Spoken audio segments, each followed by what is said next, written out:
Hello, this is Closme Commentary, and we're here to teach you the absolute basic rules of football so you can understand and maybe watch a game or two. Yeah, or have a conversation with someone else and just get accustomed to how this game works.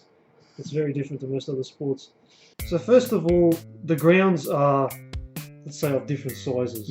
They range from about 150 to 190 metres in length and about 120 to 150 in width. This is just, each ground is different. And lots of various, and of course, they're oval shaped. Just to get that straight, they're not rectangles.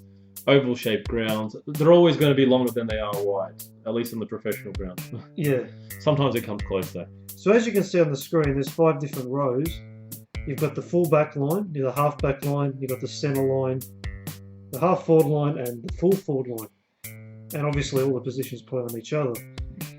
And then you've got the, as you can say, the ruck, which isn't a row. These 3 players just follow the ball. You've got the ruck, the rover, and the ruck rover. Wherever the ball is, they'll go. They'll go, follow it, and try to give it out. There's these centre bounces that happen. We won't go into that in this one. Not too much, but the gist of it is that there's... Whenever the play stops, they bounce the ball, and these guys have to distribute it to their players. Yeah, they're the fittest guys on the team, basically. Yeah. It's the closest thing you get to a scrum. It's nothing like a scrum, but it's got the same deal. There's a stoppage in play, and it's their role to get the ball to their team. So now, the next part of those, you've got your ground, you've got your players, and now how do you move the ball around? Well, first of all, the ball looks like this. You can see it's a bit oval shaped. It's normally a bit bigger than this, but this is like a junior ball. Yeah, I think it's a junior ball, but there's a trick to kicking it, but we're not going to go into detail there. But that's one of the ways you can distribute the ball. You can kick the ball. The other way to distribute the ball is to handball it. You can't throw the ball in this game. No. You can do it like you can in rugby and gridiron. You've got to handball it. And there's also a thing called marking, which isn't actually a way to move the ball, but it helps you move the ball from one area to another. But we'll get to that in a moment. Obviously, one of the things about handballing is that unlike gridiron and those kind of things, there's no limits on forward passing, back passing. You do it as much as you want. So it creates a free-flowing game. It is. Really. You can kick forwards, backwards. There's no restrictions on where you can kick the football. Or move the football, I should say. And of course, the easiest way, the closest thing you can compare it to is basketball dribbling, really. You could run with the ball, but every 15 metres, you got to either bounce it or touch the ball. Touch the ground. Yeah, touch the ground with the football at least once. Yeah, at least once. And the umpires are, funnily enough, they're pretty good at calling those. Yeah. They're quite onto those. If you run too far without bouncing or touching the ball, they will call a free kick to the other team, not your team. And now back to what Cos was saying before. One of the ways to get the ball down the ground to make it, I guess possible to get down the other end, because if it was just these ways of getting it down, then it'd be a constant. It'd be very, very low scoring games. Not only that, your body will be absolutely wrecked. You will break bones by the end of the game. It's not even a thing, but anyway. So as a saving grace, you can kick the ball, and if it travels more than 15 metres and it gets to your teammate or opposition on the full, catch it on the full, it's essentially a free kick. It's called a mark. It's not a free kick, but it's basically a free kick. It equals 1. Yeah. You can mark the ball and no one can tackle you, no one can do anything. You basically can kick the ball or move the ball up the ground. But if you're ever talking to footy fans, remember, it's not a free kick. It's not a free kick. So now that we've got the grounds, we've got the players, and we know how to move the ball, how do you win the ball back? If you're on the other team, how do you get the ball off them? Well, obviously, they're holding the ball in their hands, so it can't be like soccer or basketball where you just knock it out or tap it out and like that. You tackle them, basically. You tackle them to the ground violently. Not too high, but you grab them around the waist and you let fly. It's a bit like gridiron, really. But it's not usually head on. Without the padding. And the thing about AFL is you can tackle from about anywhere around their body. It's a 360 degree game. It's not anywhere but the head. That's it. They always don't. Yeah, they're very careful about the head. There's one thing that a teammate can do to help block off the tackle, and obviously you can't tackle the guy off the ball or anything like that, but you can shepherd the guy on the ball. So that's basically just getting in between the guy on the ball and the guy who's trying to tackle him, and not letting him through. So the idea is one of your teammates is running with the ball, he's got the ball, another guy's trying to tackle, you're the teammate of the guy with the ball and you're just blocking him from tackling the guy with the ball. So now we've got all that stuff out of the way, we get to the part which is probably the most important, how to score. There are 4 goalposts at either end. Two of them are big goalposts, like 10 meters tall, something like that. You can tell that they're bigger than the other ones. That's where you want the ball to go. Yeah. In between those posts. And then there's, of course, the 2 posts either side of that. Well, significantly shorter. These are the behind posts. Yeah, the little ones. So, yeah. And they're about 6 meters apart. Yeah. So they're probably a similar size to soccer or rugby goals, in terms of the width. If the ball, travels through the big goalpost, it's a goal. It's worth 6 points. And if the ball travels between the goalpost and the behind posts, it's worth 1 point. The ball has to travel through on the full. There's a lot of variations. There's a lot of variations to the score. If the ball hits the goalpost, it's worth the behind. It's 1 point. If it hits the behind post, however, it's just out. It's just out. It's like the ball went out of bounds. Out of bounds. And of course, if an opposition player touches the ball before it goes over, it's a point. It doesn't even matter if it's between the goals or the behind post now. It's just as long as it goes through, someone touches it. It's a point. Or if the opposition just kicks it through.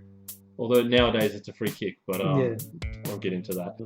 The idea is you have to kick the ball off your boot. Now you can soccer that ball off the ground, kick it off the ground, or doesn't have to be on the full. Just has to go through the goal. Just has to go through. Yes, if it bounces and it goes through, it's fine. Yeah, and as long as it doesn't hit off any of the posts, touch anyone of the opposition on the way through, or one of your own players touch it with their hand. As long as the last thing to touch it is your boot, or one of your teammates' boots, it's a goal. It's a goal. One thing now, before we get to the free kicks, if the ball goes out just along the ground, then it's called a boundary throw-in. There's a boundary umpire who just throws in the ball. They can throw. They're really small, but they really can throw the ball very far. They can throw it quite far. Very great technique. Either way, they throw it in, and it's basically like a neutral in. Yeah. And if the ball gets stopped on the ground somewhere, then the umpire, calls it. It's my ball, and just throws it up, and the player bounces it, and play resumes. Usually they throw it up because bouncing it can sometimes be a bit troublesome. They can bounce it into their faces as well. Sometimes it's not that good. And of course, at the start of an actual game itself, no team starts with the ball. The umpire gets the ball, and it's very symbolic. He just grabs it and just smashes it into the ground. And once again, technique as well to get a ball like this. To bounce in straight up, pretty high as well. Yeah, because it's like a tip-off in basketball. That's how high the ball has to go. It's essentially like that. And if the ball goes too far away from the middle, then he gets it again and throws it up in the air. Yeah, because it's like a little. So now the last thing we're going to go through today are the free kicks, and don't get too excited because there are a lot of them. Okay, so with these free kicks, there's a few, categories you could say. There's a few free kicks for tackling. What you can and can't do. Free kicks for disposals, what you can and can't do with disposing of the ball. And then free kicks, what you do in a marking contest. Marking contest or just a contest in general. Then there's a few that are sort of like general rules, but we'll touch on them. So the first of the free kicks is a reward for a good tackle, and that happens when the players had prior opportunity to get rid of the ball, and you get the tackle in, and he's stuck with the ball, and it takes too long to get rid of it. And it's called holding the ball. And that's how you win the ball back. Yeah, that's one way to win the ball back. Of course, there's bad tackles. There's bad tackles as well. There's a high tackle where pretty much anything around the neck and above, or above the shoulders. Yeah, that's a high tackle. That's a free kick too. And that goes with AFL's policy of taking care of the head. Which is fair enough. If you see some of the tackles that people, definitely check that out. And the other bad tackle that we have to discuss is tripping, where you just tackle too low. It's quite the opposite. It's below the knees. Yeah, it's a low tackle, basically. So you can grab them from the knees upwards, basically. The knees up to the neck. Pretty much. Anywhere like that, you can go. But below that or above, forget about it. Now we go to the incorrect ways of disposal, and one of them is incorrect disposal, funnily enough. That's when you get rid of the ball in a way that's, you're not allowed to. You're throwing the ball. Usually this is to do with tackling as well. But the only way this can happen without being a tackle is when you throw the ball. Yeah. You have to handball in AFL. Well, I have seen people drop the ball, but... you're allowed to... It's rare. It's rare. You're allowed to drop the ball, but if you're getting tackled and you drop the ball, that's incorrect disposal. You have to either handball or kick it. Yeah. So that's that. And then we have running too far. Yeah. And running too far is basically running, not bouncing the ball. Yeah, like we said before, you got 15 meters where you can run before you got to bounce the ball or touch the ground with it. If you don't do it, you're going to get called up for it. We said before that if the ball goes out on the boundary, then generally it's a throw-in. But there's 2 examples where it is not a throw-in. One is where you kick the ball out on the full, and that's no matter if it's on purpose or not. If it goes off your boot, doesn't touch anything on the way in the ground, doesn't get touch on a player, bounces out of the ground on the full, free kick to the opposition. That's correct.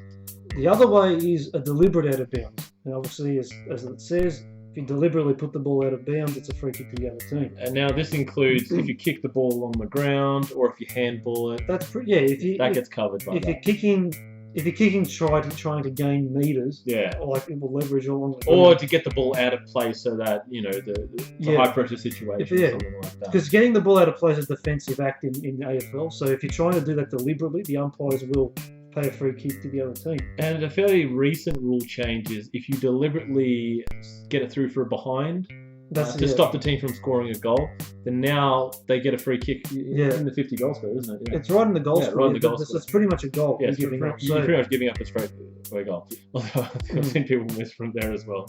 Well, it's very rare. Very, very rare. But it makes for great viewing. Now we move on to the marking contest where you can give away free kicks.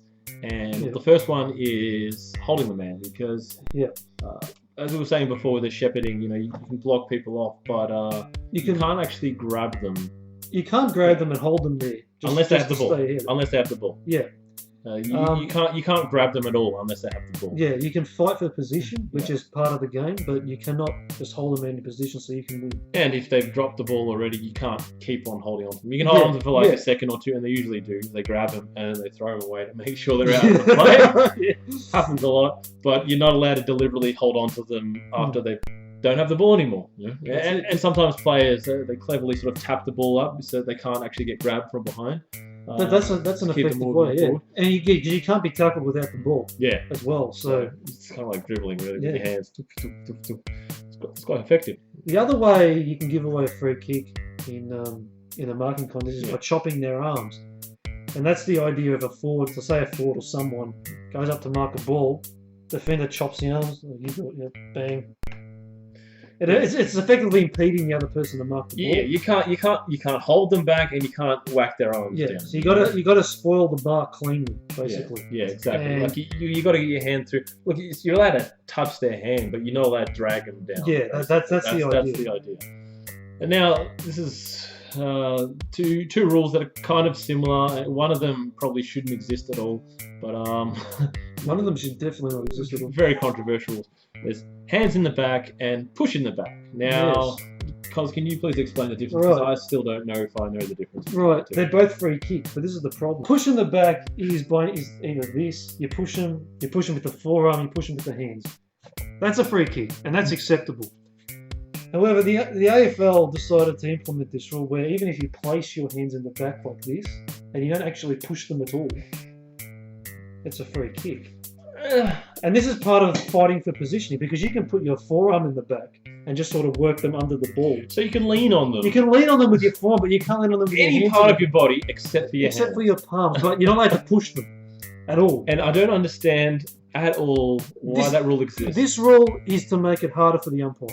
They've got a hard job as it is, but this makes it even harder. No, it makes it easier for the umpires. It doesn't. Because then they can pick and choose when there's a free kick and when there isn't. It's just crap. The real point of the rule is, they want to get this hyperextension thing going, like whiplash. It's quite dangerous if you've got someone just getting rammed in the back and how does they go back. Anyway. But that's the point, right? The push in the back takes care of that.